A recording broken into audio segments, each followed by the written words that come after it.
नमस्कार, सच्ची रिपोर्ट में आपका स्वागत है और मैं हूं आपके साथ निकिता श्रीवास्तव। आइए रुक करते हैं तमाम बड़ी खबरों का। नगरवासियों की पीड़ा एक दास्तान, आखिर कब खुलेगी कुंभकर्णीय नींद और उड़ती धूल। अव्यवस्था और अधूरे कार्यों से मिलेगा छुटकारा। नाला निर्माण की कछुआ चाल और उड़ती धूल से त्रस्त व्यापारी और आमजन, प्रशासन से तुरंत कार्रवाई की मांग। कस्बे से गुजरते NH 325 के मुख्य चौराहे से लेकर नेहरू रोड तालाब तक नाला निर्माण का कार्य लंबे समय से प्रारंभ से ही कार्य की कछुआ चाल निर्माण को लेकर व्यापारियों और आमजन ने कई बार विरोध जताया, हंगामे हुए, ज्ञापन भी दिए गए। इसके बाद भी कुछ समय के लिए कार्य की गति तेज तो की गई, लेकिन होली से पहले कई दुकानों के सामने नाला निर्माण का कार्य पूरा कर दिया गया। लेकिन स्वामी विवेकानंद बस स्टैंड के आगे एक मिठाई की दुकान के सामने आज भी नाला अधूरा पड़ा है। लगभग 15 से 20 हजार रुपए मासिक किराया देकर अपना व्यवसाय चलाने वाला दुकानदार पिछले 1 महीने से अधिक समय से परेशान है। दुकान के सामने खुदाई और अव्यवस्था के कारण व्यापार लगभग ठप सा हो गया है। मजदूर वर्ग से जुड़ा यह व्यापारी आखिर कब तक इस स्थिति को सहन करेगा, यह बड़ा सवाल बन गया है।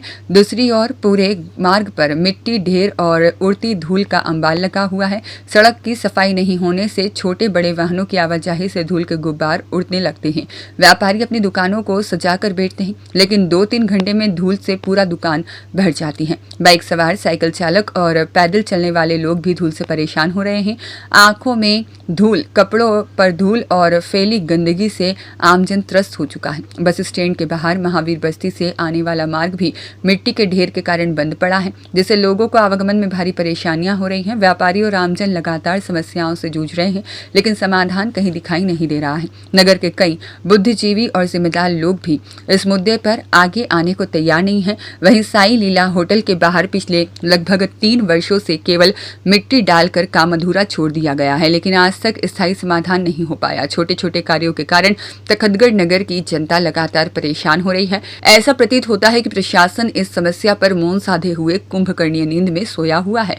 अब चुनाव का समय धीरे धीरे नजदीक आ रहा है, तो नगरवासियों के मन में यह सवाल उठ रहा है कि आखिर कब तखतगढ़ को इन परेशानियों से राहत मिलेगी।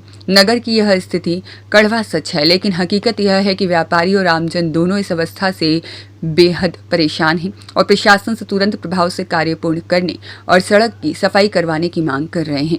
खीमाराम मेवाड़ा की रिपोर्ट।